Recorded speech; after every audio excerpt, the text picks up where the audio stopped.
चलिए बच्चों, बेटा आज शुरू कर रहे हैं डेट और हार्डली 10 मिनट में पूरा चैप्टर खत्म। कॉन्सेप्ट की बातें करेंगे। सर डेट में सबसे इंपॉर्टेंट चीज क्या है? Concept number 1। Sir concept number 1 क्या था? कॉन्सेप्ट नंबर 1 था कैलकुलेशन ऑफ प्रॉफिट। सर किसका प्रॉफिट? ऑब्वियसली डिजीज पार्टनर का। तो डिजीज पार्टनर का प्रॉफिट दो बेस पर हो सकता है। Number 1 time basis, number 2 turnover basis. Turnover को हम क्या बोलते हैं? Cell basis. टाइम भी दो तरह के हो सकते हैं।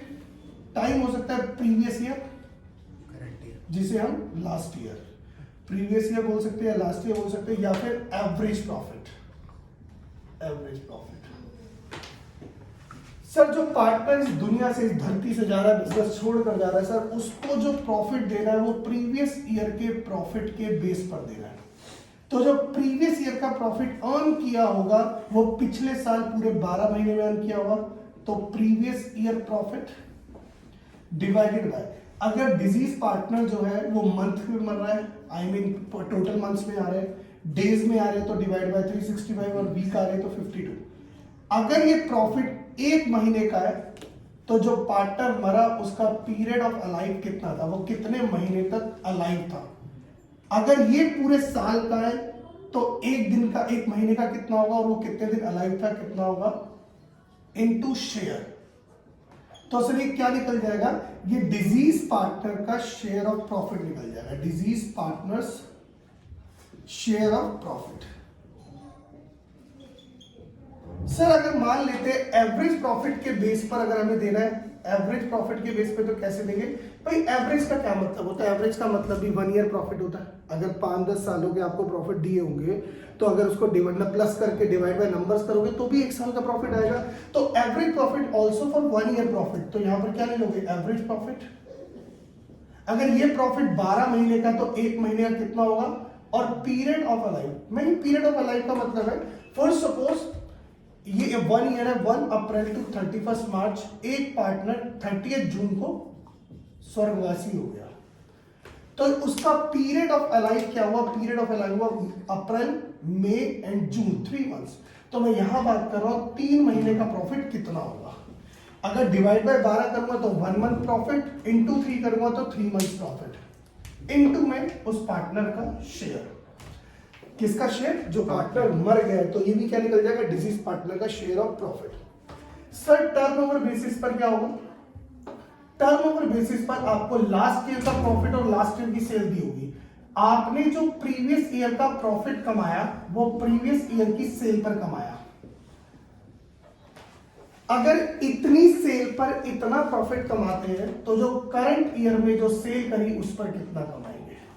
सर ये गिवन होगा। हाँ, जब इस तरह का क्वेश्चन आता है तो गिवन होता है, आपको प्रीवियस ईयर की सेल भी गिवन होगी और करंट ईयर की सेल भी गिवन होगी। अब इसमें पीरियड ऑफ अलाइव की रिक्वायरमेंट नहीं है, क्योंकि करंट ईयर की सेल का मतलब है क्या? Up to the date of death, जब वो मरा उस समय तक की सेल है। तो जब उसी समय तक की सेल है तो प्रॉफिट उसी समय तक का निकलेगा, इनटू शेयर। सर ये शेयर बाय वन क्यों आ रहा है? क्योंकि ये जो भी प्रॉफिट आएंगे ये बिजनेस के 3 महीने का प्रॉफिट है, 3 महीने का प्रॉफिट है, तो आल पार्टनर का है। जो मरा उसके शेयर से मल्टीप्लाई करके share of disease partners profit calculate हो जाएगा। समटाइम्स क्वेश्चन क्या करता है, ये तो डायरेक्ट क्वेश्चन है, क्वेश्चन कई बार क्या करता है, आपको एक परसेंटेज प्रॉफिट दे देता है on sale, percentage profit on sale.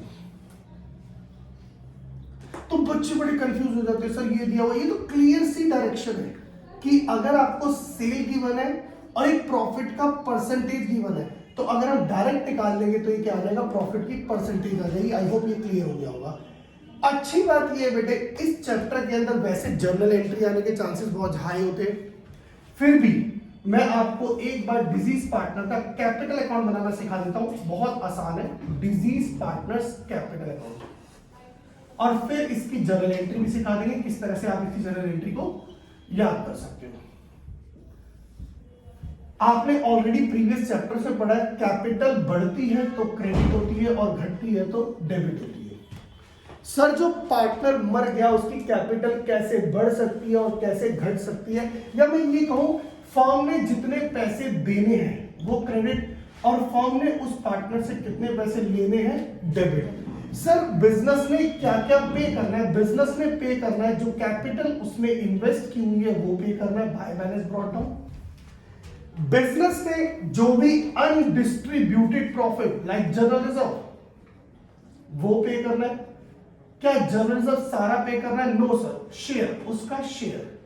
इसी तरह से फॉर सपोज कोई रीवैल्यूएशन प्रॉफिट हो गया वो भी पे करना है, लेकिन सारा नहीं पे करना है, शेयर पे करना है। Sir apart from this goodwill, just like retirement में रिटायर्ड पार्टनर को गेनिंग पार्टनर पे करते, यहां भी डिजीज पार्टनर को क्या पे करें? Gaining partner. क्या सारी goodwill? No, only gaining partner share of goodwill. Share of goodwill कौन सी रेशो? Gaining ratio. एक प्रॉब्लम जो बहुत सारे बच्चों को आती है और वो लोग गलती बहुत करते हैं कि प्रॉफिट को कौन देगा। ये बेटे प्रॉफिट देने के दो तरीके हैं। एक तरीका है पीएनएल सस्पेंस अकाउंट से देने का, और दूसरा ऑल्टरनेट है गेनिंग पार्टनर देंगे, gaining partner capital account. Sir ये सस्पेंस कब यूज करना है और गेनिंग पार्टनर कब यूज करना है? बहुत सिंपल है। सस्पेंस जब आप नो चेंज इन रेशियो, मतलब सर एबीसी पार्टनर है, सी चला गया, ए और बी में कुछ रेशियो में कोई चेंज नहीं दिया हुआ, तो हमेशा प्रॉफिट किससे देंगे? सस्पेंस से। लेकिन अगर इफ चेंज इन रेशियो, यानी जो कंटिन्यूइंग पार्टनर है उनका ratio, profit sharing ratio change हो रहा है, तो कौन देंगे? गेनिंग पार्टनर देंगे। हमेशा याद रखना, अगर रेशियो में कोई चेंज नहीं हो रहा तो पीएनएल सस्पेंस के नाम से देंगे, और रेशियो में चेंज हो रहा है तो गेनिंग पार्टनर के नाम से देंगे। सर इसके अलावा हो सकता है क्वेश्चन में कहा हो कि पार्टनर को इंटरेस्ट ऑन कैपिटल देना है। ध्यान रखना, interest on capital till date तक देंगे, till the date of death. Suppose question कह रहा है सैलरी भी देनी है डिजीज पार्टनर को, तो सैलरी भी क्या देंगे? Till date. सर और उससे क्या क्या ले सकते हैं? अगर उसने कोई ड्राइंग की हुई है तो वो उससे डेबिट कर लेंगे। इस ड्राइंग पर अगर कोई इंटरेस्ट ऑन ड्राइंग है तो वो भी ले लेंगे। याद करो, अगर बैलेंस शीट में कोई गुडविल है तो राइट ऑफ कर देंगे, और राइट ऑफ करेंगे सिर्फ उसका शेयर। बैलेंस शीट में कोई अनएमोर्टाइज्ड लॉस है जैसे पीएनएल अकाउंट, तो वो शेयर भी उससे वापस ले लेंगे, आई मीन राइट ऑफ कर देंगे। कोई एडवर्टीजमेंट सस्पेंस है तो उसको भी क्या कर देंगे? राइट ऑफ कर देंगे। कौन सा? शेयर। सर अगर रिवैल्यूएशन प्रॉफिट हो गया और लॉस हो गया, आई मीन, तो वो भी उसका शेयर उससे डेबिट कर देंगे। इसके अलावा हो सकता है बिजनेस को लास्ट ईयर भी लॉस हुआ हो, तो डेफिनेटली अगर बेसिस ऑफ लास्ट ईयर होगा तो इस साल भी लॉस होगा, तो वो लॉस भी डेबिट कर देंगे पीएनएल सस्पेंस के नाम से। एक चीज बच्चे बहुत कंफ्यूज हो जाते हैं, कई बार लोन दिया होता है डिजीज पार्टनर का बैलेंस शीट में, मैंने बहुत सिंपल से बताया, जिस साइड दिया हो अपोजिट डायरेक्शन में।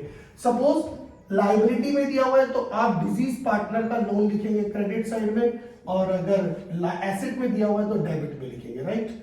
इसके जैसे जस्ट लाइक रिटायरमेंट, एक रिटायरिंग पार्टनर का लोन अकाउंट खुल जाता है, लेकिन डिजीज पार्टनर का लोन नहीं हो सकता क्योंकि जो मर गया बेटे उसका लोन अकाउंट एग्जिस्ट ही नहीं करता, इसलिए पैसा ट्रांसफर कर देंगे उसके एग्जीक्यूटर अकाउंट में, एग्जीक्यूटर्स अकाउंट में। अब सर इसके अंदर ना एंट्री भूल जाते हैं हम, एंट्री कोई दिक्कत नहीं भूलने की। अगर आपको ये याद है, अगर आपको लगता है ये सब चीजें याद है या आपको समझ में आ गई है, तो एंट्री याद करने की कोई जरूरत नहीं है। ध्यान से देखिए, ये क्रेडिट है, अगर ये सारी चीजें क्रेडिट है, ये सारी चीजें क्रेडिट नहीं, अगर आप देखो तो ये सारी चीजें क्रेडिट है, क्रेडिट साइड पर है, तो ये सब क्या हो रही है? डेबिट। ये सब क्या हो रही है? डेबिट। यानी सर एंट्री क्या हो रही है? एग्जांपल के इसको सी ले लेते हैं, ये सी है, तो ये सारी आइटम इस अकाउंट में क्रेडिट हो रही है, इसका मतलब ये सारी आइटम डेबिट हो रही है, तो एंट्री क्या होगी? General reserve to C, revaluation to C, gaining partner to C, PNL suspense to C, gaining to C, interest on capital to C. और सर ये जितनी भी आइटम आपको डेबिट दिखाई दे रही है टेक्निकली इस अकाउंट में डेबिट हो रही है, लेकिन हो क्या रही है? क्रेडिट। तो सर क्या एंट्री बनी? C debit to drawing, C to interest on drawing, C to goodwill, C to PNL. I hope clear हो गया होगा, नहीं तो बेटे आप इसे एंटी क्लॉकवाइज भी देख सकते हैं। जब आप एंटी क्लॉक चलाएंगे तो पहले आपको ये दिखाई दे रहा है, revaluation to C, general reserve to C, P&L suspense to C. अब जब इधर घूमेंगे तो पहले क्या है सी, तो C to drawing, C to interest on drawing, C to goodwill. ये जर्नल एंट्री इस तरह से फॉर्मेट आप किसी भी चैप्टर के अंदर फॉलो कर सकते हो। आई होप मैंने पूरा चैप्टर कवर कर लिया और आपको समझ में भी आ गया होगा।